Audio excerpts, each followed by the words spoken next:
Yung mga kalingkod na nakakabilib sa Panginoon, na talagang pag ang Lord ay kumilos sa isang tao, kahit anong klaseng tao pa yan, kaya kanyang baguhin. Katulad na lang ni Jobert, na talagang makikilala mo siya dati sa pagbibiro niya dahil sa pagmumura or pagsasalita ng hindi maganda, pero ngayon sobrang nakaka-bless dahil isa sa mga binago ng Lord, at ngayon hindi na siya nagpapatawa para gumawa ng hindi maganda, kundi pinagtatawanan na siya ngayon dahil ikinakalat niya si Lord.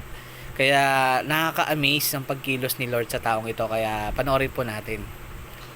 Bakit ako mag-i-invest dun sa mga bagay na yung kotse ko mabubulok yan eh.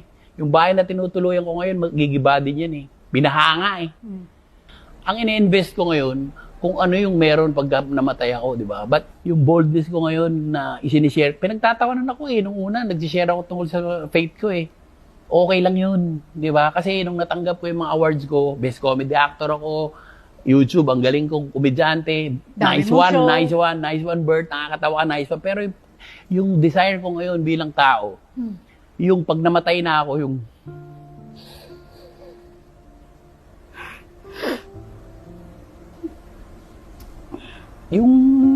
yung maririnig ko sa Lord, yung Bert, halika, pasok ka rito. Well Nice done. one.